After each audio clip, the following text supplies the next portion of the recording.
Bapa di dalam surga, celikanlah mata hati kami. Buatlah kami mengerti, buatlah kami tersadar bahwa bahagia dunia ini semu. Tuhan, mampukan kami melihat kebenaran ini dengan pertolongan Tuhan. Tidak mudah bagi kami meninggalkan dunia ini. Tidak mudah bagi kami meninggalkan percintaan dunia ini. Buatlah kami tersadar bahwa segalanya benar-benar akan kami tinggalkan. Tidak ada yang dapat kami bawa pergi. Yang mulia, jikalau kami hari ini sedang menikmati dunia, Tuhan selamatkan kami. Dan kiranya melalui kebenaran firman-Mu yang akan kami dengar siang hari ini Tuhan, Engkau menolong setiap kami agar dapat menangkap kebenaran-Mu. Dan suara-Mu yang lembut itu menyentuh hati kami. Apalah artinya kami menerima kebenaran ini jikalau kebenaran ini tidak mengubahkan kami. Karenanya aku menantikan kuasa Roh Kudus berkarya di tengah-tengah kami, menjamah hatiku dan menjamah hati setiap kami, agar benar-benar kami terus bertumbuh dalam percaya yang sejati, hingga kami mencintai Engkau dalam keadaan apapun. Beri kami firman-Mu, bersabdalah Tuhan, bersabdalah Bapa, dalam nama Tuhan Yesus Kristus, junjungan kami, Juru Selamat kami berdoa. Bersama katakan amin, amin. Silakan duduk Bapak Ibu, saudara-saudara terkasih di dalam Tuhan. Selamat siang, Shalom. Bapak Ibu, saudara-saudara sekalian, percaya kepada Tuhan itu tidak sama dengan mencintai Tuhan. Percaya kepada Tuhan itu tidak sama dengan mencintai Tuhan. Percaya kepada Tuhan tidak secara otomatis membuat seseorang mencintai Tuhan. Tidak secara otomatis, Bapak Ibu. Sebab percaya dan mencintai adalah dua dimensi yang berbeda. Percaya bisa tanpa bukti, tetapi cinta sejati selalu menuntut bukti. Percaya bisa tanpa bukti, tetapi cinta sejati selalu menuntut bukti. Bayangkan jika seorang anak berkata kepada orang tuanya, "Mama, aku mencintaimu," tetapi tidak pernah meluangkan waktunya untuk berjumpa dengan mamanya. Ketika mamanya sakit, dia tidak membelikan obat, dia tidak mengunjungi. Bahkan ketika mamanya memintanya untuk datang temui mama, si anak dengan 1001 macam alasan disebutkan. "Aduh mama, pekerjaanku banyak mama, aku repot." Pertanyaan saya kepada kita masing-masing, apakah anak seperti ini mencintai, sungguh-sungguh mencintai mamanya? Tentu tidak. Itu hanya kata-kata kosong yang tidak berarti. Dia bisa berkata, "Mama, aku mencintaimu," tetapi ketika mamanya sakit, dia gak peduli. Tidak pernah punya waktu untuk mengunjungi mamanya. Ini anak yang tidak tahu diri, sekaligus memang tidak mencintai mamanya. Demikian juga orang bisa berkata, aku percaya Tuhan, aku percaya Tuhan, tetapi hidupnya tidak menunjukkan cintanya kepada Tuhan. Karena itu Bapak Ibu, kita perlu menyadari bahwa percaya kepada Tuhan itu adalah langkah pertama. Percaya kepada Tuhan itu hanya langkah pertama Bapak Ibu. Bukan tujuan akhir dari perjalanan iman kita. Jadi Bapak Ibu percaya Tuhan, saya yakin iya, makanya ada di sini. Tetapi saya perlu mengingatkan bahwa iman, percaya itu baru langkah pertama, bukan tujuan akhir kita. Iman sejati tidak berhenti hanya kepada atau berhenti sampai kepada keyakinan akali. Aku percaya, keyakinan yang ada di kepala, aku percaya. Tetapi iman sejati itu bergerak dan terus bergerak sampai kita mencintai Tuhan.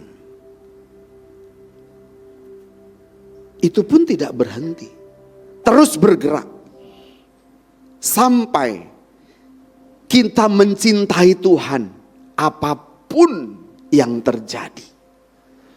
Mencintai Tuhan dengan sepenuh hati, sebulat hati. Apapun yang terjadi, tetap mencintai Tuhan.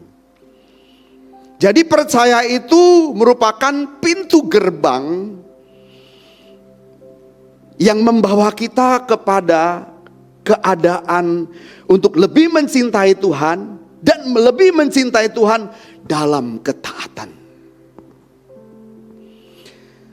Sekarang saya mengajak Bapak Ibu untuk melihat lebih dahulu bahwa apa yang saya katakan ini Bapak Ibu, bahwa percaya adalah awal, percaya bukan akhir, percaya itu bukan tujuan perjalanan iman kita, percaya itu pintu gerbang, percaya itu hanyalah awal. Percaya adalah awal bukan akhir. Coba kita lihat di dalam 2 Yakobus pasal 19. Yakobus 2 ayat 19, Yakobus 2 ayat 19. Ya. Yakobus 2 ayat 19. Silakan WL. Engkau percaya bahwa hanya ada satu Allah saja, itu baik. Tetapi setan-setan pun juga percaya akan hal itu dan mereka gemetar. Perhatikan Bapak Ibu, setan percaya tidak dengan Tuhan. Setan percaya adanya Tuhan, percaya. Tapi pertanyaan saya, apakah setan-setan itu mencintai Tuhan? Jadi kalau saudara kita berkata, aku percaya Tuhan, setan juga percaya bahwa Tuhan itu ada. Benar loh, bukan kata saya, kata firman kan ya. Dan lebihnya setan itu gemetar. Persoalannya apakah manusia gemetar dengan setan, dengan Tuhan? Setan percaya Tuhan itu ada dan setan gemetar. Sekarang kita manusia percaya setan itu ada, percaya, gemetar enggak? Ini luar biasa Bapak Ibu ya. Percaya kepada Tuhan memang langkah pertama dan itu penting. Tetapi percaya itu bukan pertanda bahwa kita dewasa secara iman, belum tentu. Percaya itu merupakan titik berangkat menuju kepada cinta yang sejati. Orang bisa percaya Tuhan tetapi belum tentu mencintai Tuhan. Tetapi untuk mencintai Tuhan diawali dengan percaya. Nah, masalahnya banyak orang berhenti di titik percaya. Banyak orang berhenti di titik percaya. Mereka yakin Tuhan ada. Mereka percaya firman Tuhan itu benar. Mereka percaya Tuhan itu berkuasa. Mereka percaya Tuhan itu pencipta jagat raya. Bahkan mereka rajin beribadah. Tetapi mereka tidak pernah melangkah lebih jauh lagi. Hingga mereka mencintai Tuhan. Sampai akhirnya benar-benar mencintai Tuhan. Terkondisi mencintai Tuhan itu. Yakobus mengingatkan kepada kita bahwa percaya harus disertai dengan, atau percaya itu harus berangkat, bekerja, berjalan terus. Jadi percaya itu tidak pasif tapi aktif, terus bergerak, dinamis hingga kita bisa benar-benar mencintai Tuhan. Jadi kalau kita percaya tapi tidak mencintai Tuhan, berarti kita belum menjadi orang Kristen yang benar, Bapak Ibu. Jadi kalau saya bisa merefleksikan, kalau saya boleh merefleksikan dari Yakobus pasal 2 ayat 19 ini, maka begini pengertiannya. Percaya kepada Tuhan berarti menerima kebenarannya. Amin ya. Setan juga menerima kebenarannya. Setan percaya kepada Tuhan itu. Tetapi mengasihi Tuhan berarti menyerahkan hidup kepadanya. Setan percaya kepada Tuhan. Tuhan itu ada, pencipta segala sesuatu, maha kuasa. Tetapi setan tidak mempercayakan hidupnya kepada Tuhan. Sekarang kita percaya kepada Tuhan. Tuhan maha kuasa. Tuhan maha segalanya. Tetapi apakah kita menyerahkan hidup kita kepadanya? Kita mengakui Tuhan itu berkuasa. Tetapi kalau kita mencintai Tuhan, maka kita rela dikuasai oleh Tuhan. Kalau kita mengaku percaya, maka kita bukan saja mengakui bahwa Tuhan berkuasa, kita menyerahkan hidup kita kepada penguasaan Tuhan. Percaya berkata, aku tahu Tuhan sanggup menolongku, itu percaya. Saudara yakin Tuhan tolong saudara? Itu percaya. Saudara percaya bahwa Tuhan pasti tolong saudara? Amin. Tapi kalau orang mencintai Tuhan, dia akan berkata, sekalipun ia tidak menolongku, aku tetap mencintai Tuhan. Sama atau tidak percaya dengan mencintai? Dua dimensi yang berbeda, Bapak Ibu. Jadi hubungan kita dengan Tuhan itu mestinya, Bapak Ibu, bukan sekedar percaya. Percaya itu baru langkah awal. Kita harus terus bergerak, berjalan sampai kita mencintai Tuhan. Nah sekarang coba kita periksa fondasi iman kita. Apakah kita hanya percaya atau juga mencintai Tuhan? Coba periksa. Aku ini hanya percaya saja atau juga mencintai Tuhan? Coba periksa hati kita. Sejenak kita tanya. Apakah kita hanya percaya atau juga mencintai Tuhan?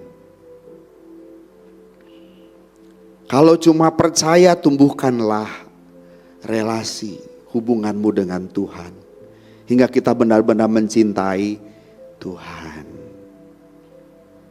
Amin Bapak Ibu. Saya sudah memaparkan kepada kita bahwa percaya kepada Tuhan itu langkah awal, langkah pertama. Tetapi jangan berhenti. Iman sejati itu terus bergerak, terus bergerak. sampai benar-benar mencintai Tuhan.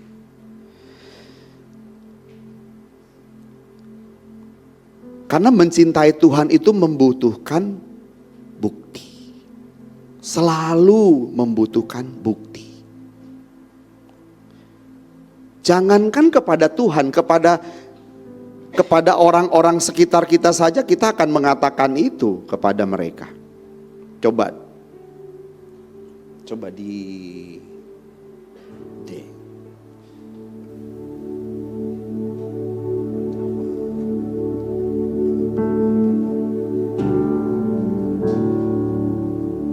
Atau di E. Saudara pasti tahu lagu ini. Kalau kau benar-benar sayang padaku, kalau kau benar-benar cinta, terus takkan laku. Sekarang apalah artinya cinta kalau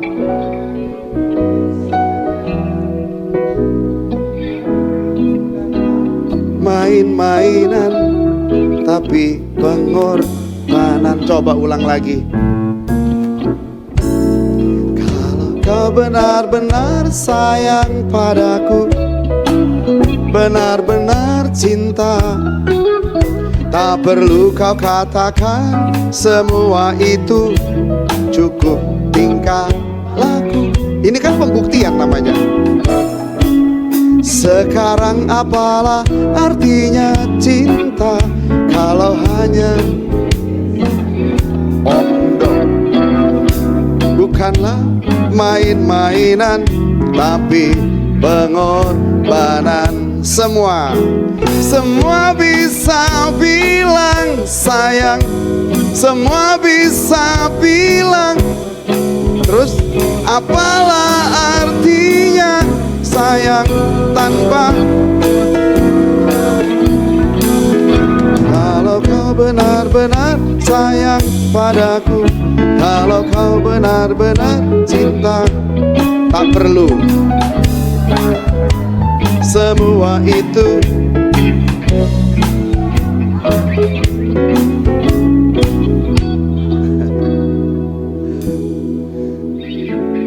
Sebagian anak muda nggak tahu lagu ini, yang tahu. Sebagian tahu. Pak, kok nyanyi lagu itu, lagu dunia dinyanyiin di gereja? Ini lagu ini tidak ada unsur-unsur klinik, tidak ada unsur-unsur penyembahan roh-roh jahat. Ini lagu yang sifatnya sosial, Bapak Ibu. Ada di masyarakat. Tetapi ada kebenaran juga di dalam lagu ini, umum ini. Kalau kita benar-benar sayang, bukan cuma ngomong sayang, sayang, sayang. Buktinya mana? Ya kan? Saudara pikir Tuhan itu juga tidak menuntut bukti? Kalau kita mencintai Tuhan, Tuhan juga meminta. Kalau kau sayang kepadaku, buktinya mana? Coba lihat. Yohanes 14 ayat 15. Tuhan juga menuntut, Bapak. Yohanes 14 ayat 15. Jikalau kamu mengasihi aku, kamu akan menuruti segala perintahku. Kalau kamu mengasihi aku, kata Tuhan, kamu akan menuruti segala perintahku. Apa tuntutan Tuhan? Kalau kamu mengasihi aku, kamu menuruti. Berarti semua yang Tuhan inginkan kita turuti. Semua yang Tuhan perintahkan kita turuti perintahnya. Itu bukti kita mencintai Tuhan. Kasih sejati tidak hanya di bibir, Bapak Ibu, tapi terwujud dalam perilaku kita.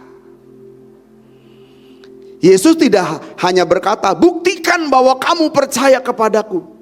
Tuhan Yesus gak pernah bilang begitu. Pernah Bapak Ibu lihat di Alkitab Tuhan menuntut bukti percaya kita?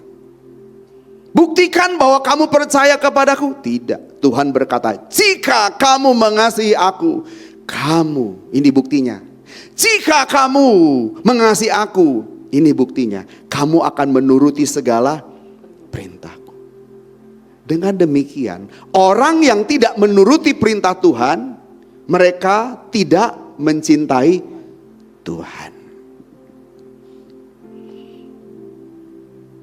Jadi kasih kepada Tuhan itu tidak bisa dipisahkan dengan ketaatan kepada Tuhan. Kasih kepada Tuhan itu tidak bisa dipisahkan dari ketaatan kepada Tuhan. Jadi kalau seorang mencintai Tuhan katanya, tapi hidupnya menurut kehendaknya sendiri, dia tidak mencintai Tuhan. Betul. Ngomong seenaknya, bertindak seenaknya, berperilaku sesuka hatinya. Ini pertanda bahwa dia tidak mencintai Tuhan karena hidup menurut kehendaknya sendiri. Orang yang religius di dunia ini banyak. Saya mau mengajak saudara, jangan hanya menjadi orang yang religius. Jadilah orang yang religius dan berkomitmen kepada Tuhan. Orang religius banyak. Orang yang beragama dan kelihatan dari pakaiannya mungkin, rajinnya ke gereja mungkin, terlibat dalam pelayanan juga bisa. Ciri orang yang religius. Tetapi masalahnya bukan hanya religius, tanpa komitmen rohani. Religius harus baik itu. Tetapi banyak orang cuma religius tapi dia tidak mencintai Tuhan. Tidak. Kenapa? Tidak menuruti semua perkataan Tuhan. Dan Tuhan pernah menyinggung para rohaniwan orang-orang Yahudi.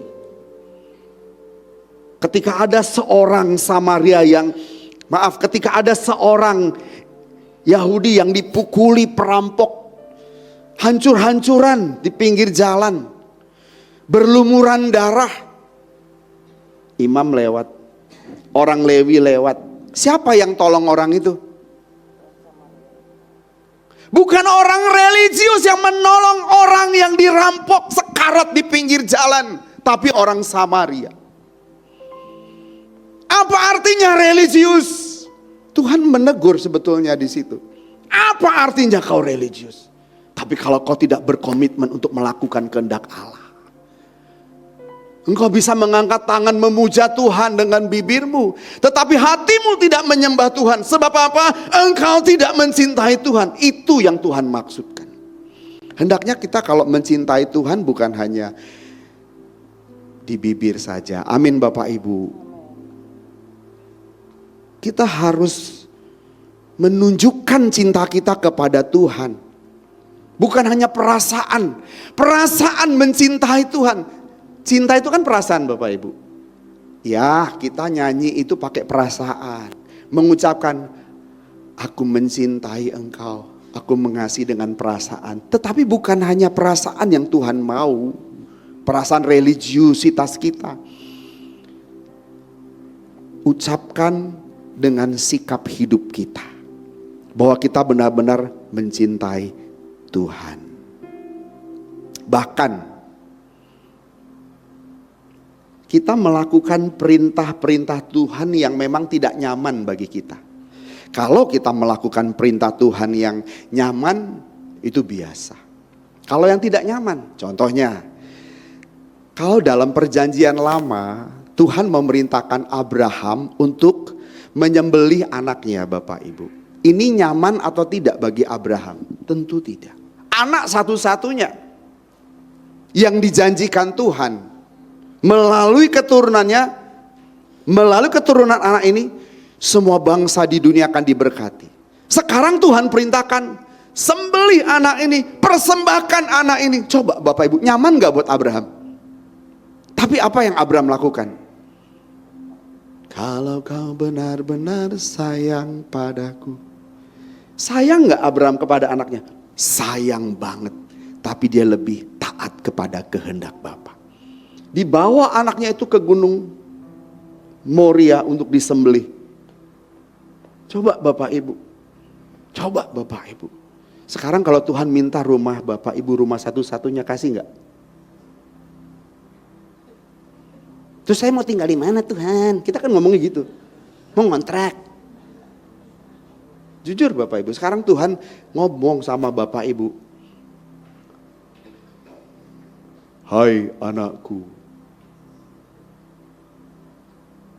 Siapa ya namanya? Hai anakku, Theo. Serahkan gitarmu satu-satunya. Serahkan gak Theo? Tapi kamu hidup dari gitar itu.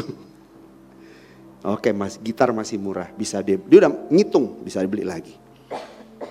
Kalau saudara punya rumah 10 miliar. Hai Theo. Serahkan rumahmu yang 10 miliar itu dan serahkan ke GSKI Rehoboth Bekasi. Kamu serahkan gak rumahmu itu? Iya. Dia bilang iya serahkan. Karena gak ada. Kalau ada Pak Leo serahkan gak Pak Leo?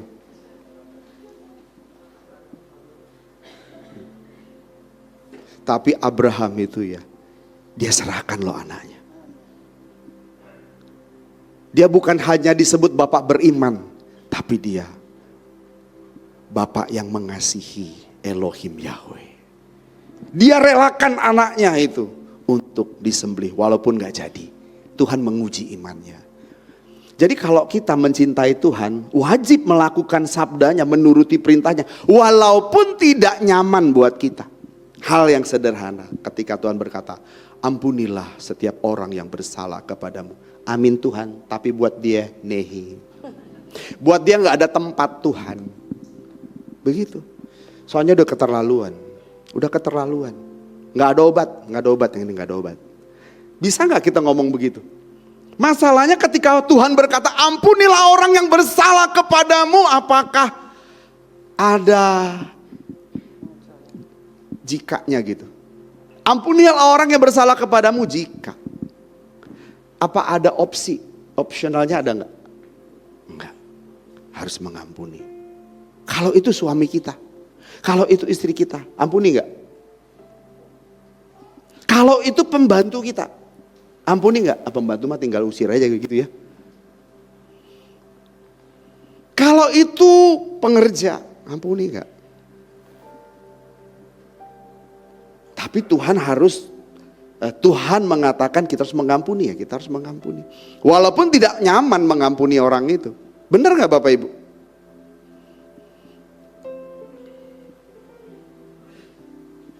Jadi kita harus mengasihi Allah lebih dari apapun dan siapapun. Ini Rehoboth ngajarin begini. Setuju gak Bapak Ibu? Di sini kan selalu diucapkan mengasihi Tuhan lebih dari siapapun dan apapun. Emang mesti begitu. Abraham menunjukkan kasih yang tidak mencintai apapun selain Tuhan. Tidak ada yang paling dicintainya selain Elohim Yahweh. Anaknya pun dia mau serahkan. Kalau itu diperintahkan Tuhan, karena Tuhan perintahkan. Bahkan Tuhan Yesus, Bapak Ibu, dia menyerahkan segalanya. Dia tunjukkan kepada Bapaknya bahwa dia mengasihi Bapa. Dia menyerahkan nyawanya. Dengan ketaatan yang penuh di kayu salib, tergantung hina antara bumi dan langit. Sekarang Petrus. Coba kita lihat bagaimana Petrus di dalam Yohanes 21 ayat 15. Yohanes 21 ayat 15. Sesudah sarapan, Yesus berkata kepada Simon Petrus, Simon anak Yohanes, apakah engkau mengasihi aku lebih daripada mereka ini? Jawab Petrus kepadanya, benar Tuhan, engkau tahu bahwa aku mengasihi engkau. Kata Yesus kepadanya, gembalakanlah domba-dombaku. Lihat Bapak Ibu. Kenapa ya Tuhan Yesus menanyakan ini, memberikan perintah ini untuk mengembalakan domba-dombaku hanya kepada Petrus, tidak kepada yang lain. Kenapa Bapak Ibu? Karena Petrus pernah menyangkal Yesus. Saudara, Tuhan tahu nggak kalau Petrus percaya kepada Yesus? Tuhan tahu nggak kalau Petrus percaya kepada Tuhan? Tahu nggak? Kenapa Petrus kenapa Tuhan Yesus tidak berkata kepada Petrus, Petrus apakah engkau percaya kepadaku? Ditanya nggak? Coba pertanyaannya apa? Petrus apakah engkau? Kenapa Tuhan nggak bertanya Petrus apakah engkau percaya kepadaku? Kenapa saudara? Karena Tuhan tahu Petrus percaya kepada Yesus. Tapi Tuhan bertanya, apakah engkau mengasihi aku? Maksudnya apa? Tuhan hendak meminta bukti kepada Petrus. Apakah engkau mencintai aku? Jika engkau mencintai aku, buktikan cintamu kepadaku. Dan Tuhan memberikan tugas, gembalakanlah domba-dombaku. Gembalakanlah domba-dombaku. Jadi percaya itu seperti ini. Aku ulangi seperti yang awal tadi, tapi dengan kalimat yang lain. Percaya itu seperti orang berkata, aku tahu bahwa Tuhan itu benar. Kalau kasih, kalau mencintai, aku akan melakukan yang Tuhan perintahkan. Meski itu tidak mudah. Ketika Yesus berkata kepada Petrus, apakah engkau mencintai aku? Ya Tuhan, engkau tahu bahwa aku mencintai engkau. Bukan, apakah engkau percaya kepadaku? Bukan. Apa engkau mencintai aku? Jika engkau mencintai aku, gembalakan domba-dombaku. Itu gak mudah. Dan saudara tahu, Petrus membuktikan cintanya kepada Tuhan, mengembalakan domba-domba. Sekalipun dengan mengembalakan domba-domba beresiko bagi nyawanya. Sampai hari terakhir hidupnya, ketika dia dieksekusi mati, dia berkata, biarlah aku dieksekusi secara terbalik. Tidak layak aku disalibkan seperti Tuhanku disalibkan. Jadi kepalanya di bawah. Menunjukkan, Tuhan, aku buktikan aku mencintai engkau. Bukan cuma kata-kata, aku buktikan bahwa aku mencintai engkau. Jadi kasih yang sejati itu tidak menunggu sempurna untuk taat kepada Tuhan, tidak.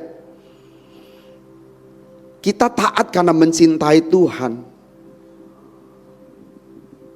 Amin. Walaupun itu tidak nyaman, tapi karena aku mencintai Tuhan, aku taat kepada Tuhan. Firman-Nya gak nyaman untuk kulakukan, tapi aku taat kepada firman-Nya. Nah, seperti itu. Harusnya kita berangkat, iman kita berangkat dari penyerahan total kepada kita sampai kita mencintai Tuhan.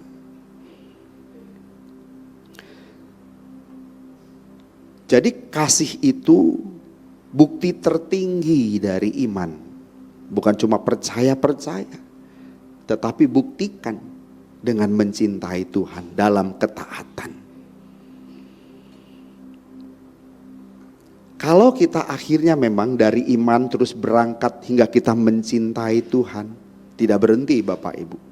Sampai akhirnya kita membuktikan cinta kita itu dalam tindakan. Dan bukan sesaat. Meskipun kita diuji oleh waktu dan penderitaan, kita tetap mencintai Tuhan.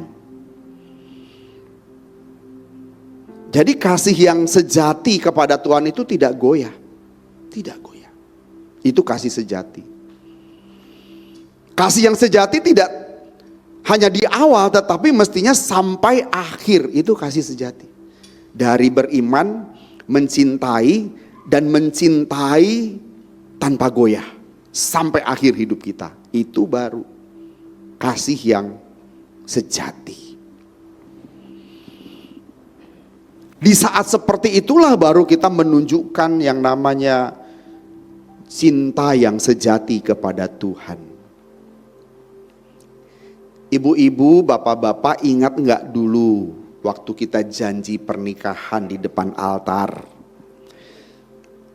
Saya menerima engkau, Sandra, sebagai satu-satunya istri yang dikasihi sejak sekarang dan seterusnya. Baik dalam suka maupun duka, dalam sehat maupun sakit, aku tetap setia. Kalimat itu indah, saudara, karena mengandung komitmen kepada pasangan kita. Tapi ketika saudara masuk dalam kondisi tidak nyaman, tetap nggak mencintai.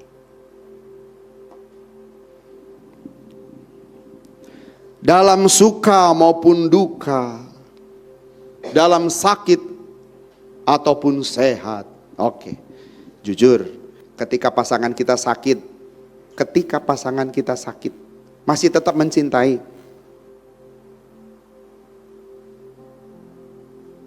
Ketika pasangan kita bolak-balik sakit melulu, tetap mencintai enggak? Nah, itu tantangannya Bapak Ibu. Ketika pasangan kita dulunya langsing, sekarang langsung, tetap enggak mencintai. Maksudnya apa Pak langsung? Dulu langsing masih kelihatan bentuknya, sekarang udah lurus. Masih tetap mencintai atau tidak? Kalau masih baru-baru, saya enggak terlalu terkesan. Pak, saya mencintai banget pasangan saya Pak, kan semangat anak-anak muda ya, semangat baru menikah. Kemana-mana dipegangin. Begitu kesandung, aduh sayang kaki nggak apa-apa. Tapi kalau sudah tua Bapak Ibu, udah jalannya lambat kesandung, mata lu di mana? Dulu naik bajaj dibukain Bapak Ibu, masih pacaran. Coba sekarang di mall, jalan di mall, itu suami jalan duluan, istrinya belakangan. Iya, karena sudah berubah. Udah gak nyaman, dulu nyaman. Masih bagus, masih enak dilihat, masih cantik. Sekarang udah enggak nyaman dilihat. Begitu istri dandan lama. Lalu keluar, gimana yang bagus enggak? Kayak ondel-ondel. Dia masuk lagi, dandan lagi, gimana yang? Coba. Istrinya udah berusaha dandan, harusnya dipuji dong. Sayang, cantik sekali. Wow. Bener papi. Bener. Serius. Mendingan lo gak dandan. Menghina juga akhirnya. Coba udah lama-lama dandan, saudara beri apresiasi. Karena udah terbiasa ngeliat, udah dandan capek-capek, kita ngeliat gitu dong. Pendeta dan nunggu di gereja, kelamaan dandannya. Gitu. Harusnya enggak, ya kan? Capek-capek masak, dipuji dong masakannya. Gimana masakanku sayang? Hauce. Gitu. Gimana masakanku sayang? Gimana masakanku sayang? Ya, bahasa yang supaya enggak tersinggung, lumayan. Ntar kita makan aja di warung Padang, berarti nggak enak. Coba. Dalam suka, duka, sehat, sakit tetap setia. Katakan amin. Melakukan sabda Tuhan juga begitu, walaupun tidak enak, kondisi kita lagi tidak nyaman, tetap setia. Coba lihat Ayub dalam penderitaannya. Walaupun istri dan sahabatnya meragukan iman Ayub. Dalam keadaan Ayub sakit, jatuh miskin, istrinya berkata, masih bertekunkah kau kepada Tuhan? Gitu loh, masih bertekunkah kau kepada Tuhan? Saudara, itu gak nyaman tuh. Kita berdoa namun Tuhan gak jawab. Gimana coba, masih bertekun gak saudara? Masih bertekun gak ya? Rasul Petrus pernah menyangkal Tuhan ketika kondisinya nggak nyaman. Gimana nyaman? Dia lihat Tuhan Yesus dipukuli, dicambuki, ditelanjangi. Terus orang bilang, kayaknya nih, lu salah satu dari temennya dia. Jawaban dia apa? Sungguh aku tidak mengenal dia. Kenapa? Nggak nyaman dia. Untuk tetap mengakui Yesus itu adalah gurunya. Nggak nyaman dia. Lalu dia menyangkal Tuhan. Saudara, kita juga bisa menyangkal Tuhan. Berdoa kepada Tuhan. Tuhan angkat sakitku. Enggak, Tuhan angkat. Tetap sakit kita. Tuhan sembuhkan aku secara mujizat. Enggak terjadi. Tetap enggak kita mengasihi Tuhan. Nah, kita harusnya masuk di tahap mencintai Tuhan sekalipun. Sekalipun pohon ara tidak berbuah. Coba teksnya mana nih lagu ini? Pohon anggur tidak menghasilkan, tapi kita tetap beria-ria dalam Tuhan. Itu namanya mengasihi Tuhan. Coba nyanyi ya. Na na na na na na na na na na na na. Pohon anggur. Ada juga lagu yang seperti ini. Ya, ini kan dari firman Tuhan teksnya ini ya. Sedih, tapi saya lebih cocok yang dibuat oleh Pak Eras. Lagunya gembira ya Bu ya. Ada lagu yang lain sedih banget. Pohon anggur tidak berbuah, pohon zaitun tak menghasilkan. Tapi Pak Eras bikin lagunya nggak sedih loh. Coba ambil nada dulu. Ini jemaat gak sabaran, dia langsung nyanyi aja. Pohon anggur tidak berbuah, hasil pohon zaitun mengecewakan. Sekalipun ladang tak menghasilkan.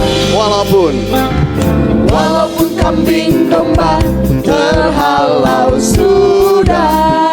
Kalau itu uang kita, rekening kita, uang di rekening kita nol, saudara. Udah gak ada lembu sapi. Namun aku akan bersukacita di dalam Tuhan yang menyelamatkanku. Namun aku akan bersukacita di dalam Tuhan yang menyelamatkanku. Allah Tuhanku, kekuatanku, ku kan berjejak di bukit-bukitku. Allah Tuhanku, kekuatanku, bukan berjejak di bukit-bukitku. Apapun yang terjadi di dalam hidup ini, bukan bersukacita dalam Tuhan. Apapun yang terjadi di dalam hidup ini, bukan bersukacita dalam Tuhan. Nah, kita harus masuk dalam dimensi mencintai Tuhan seperti kalimat terakhir tadi. Apapun yang terjadi di dalam hidup ini, ku kan bersukacita dalam Tuhan. Apapun yang terjadi di dalam hidup ini, ku kan mencinta, ku kan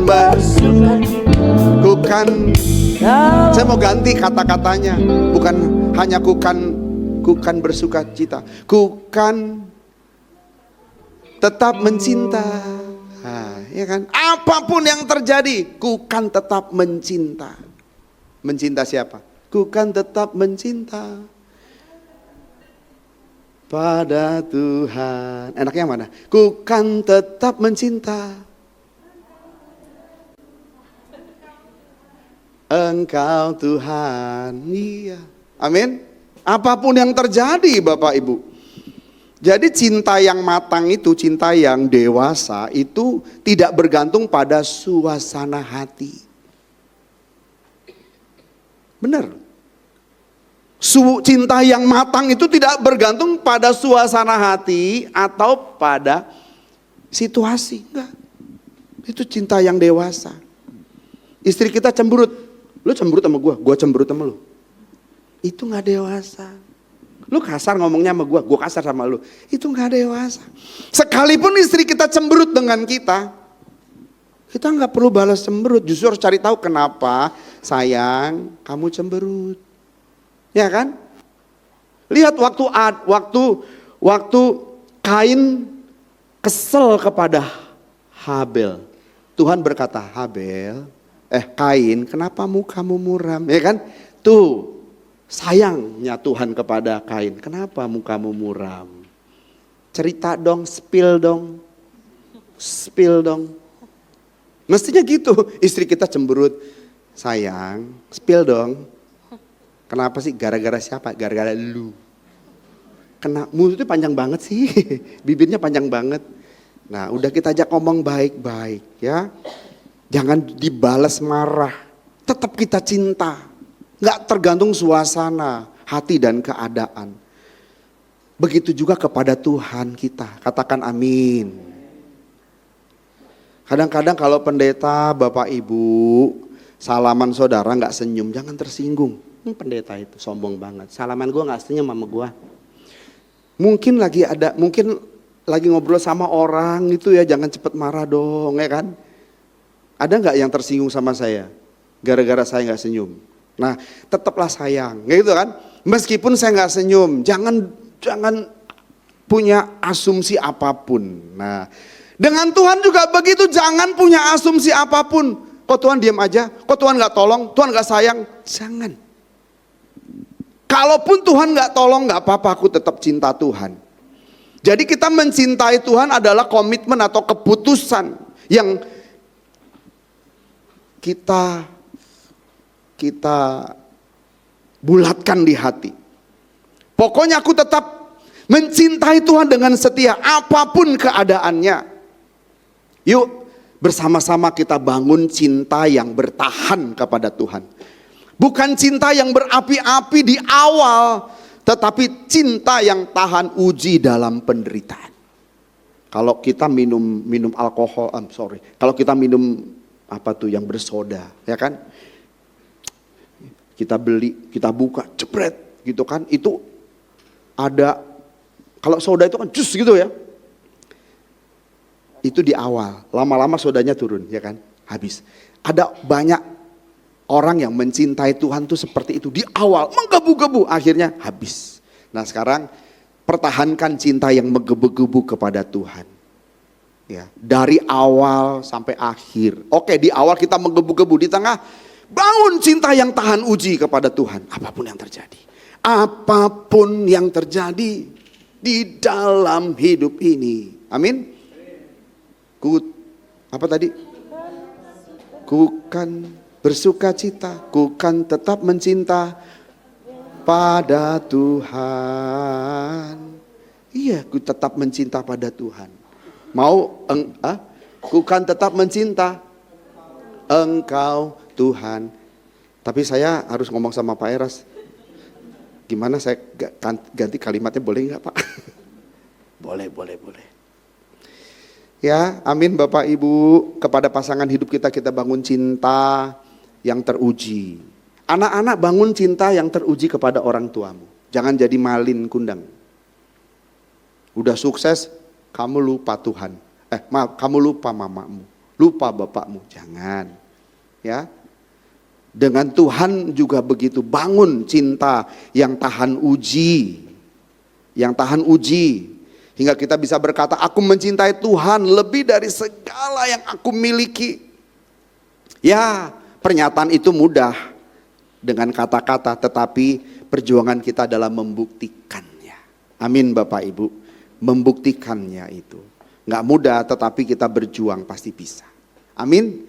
Yuk kita bangun cinta yang kuat itu. Jadi Bapak Ibu, jangan cuma percaya. Amin. Jangan cuma percaya. Percaya itu langkah awal. Jangan berhenti di kata percaya. Dari percaya berangkat terus berjalan hingga kita benar-benar mencintai Tuhan. Sudah mencintai Tuhan, buktikan bahwa kita benar-benar mencintai Tuhan. Dan buktikan terus sampai tidak goyah. Apapun yang terjadi, ku tetap mencintai Tuhan. Mau sembuh sakitku, mau aku masih susah. Kita mungkin kerja keras tapi gak kaya-kaya. Tidak apa. Aku tetap jujur dan kerja keras. Aku jadi pegawai. Sementara teman-temanku pegawai yang sama, kau dia punya ini dan punya itu. Tapi kita tahu dia tidak jujur. Aku gak mau ikut-ikutan. Aku komit dengan Tuhan. Aku tetap membuktikan dalam keadaan aku seperti ini. Aku tetap mencintai Tuhan. Gak goyah. Gak pindah agama. Setuju Bapak Ibu? Pemuda-pemudi yang tidak menikah-menikah. Padahal sudah pasang story. Padahal sudah pasang iklan. Gak ada yang mau juga. Gak apa-apa. Udah gitu makin hari kan makin redup. Sudah menjelang maghrib. Saudara, tetap mencintai Tuhan. Terus kalau gak ada yang mau, gak apa-apa. Sampai mati sendiri, gak apa-apa. Ada Tuhan yang menemani aku. Amin Bapak Ibu. Amin anak muda. Tuhan berkati ya. Tuhan berkati, amin.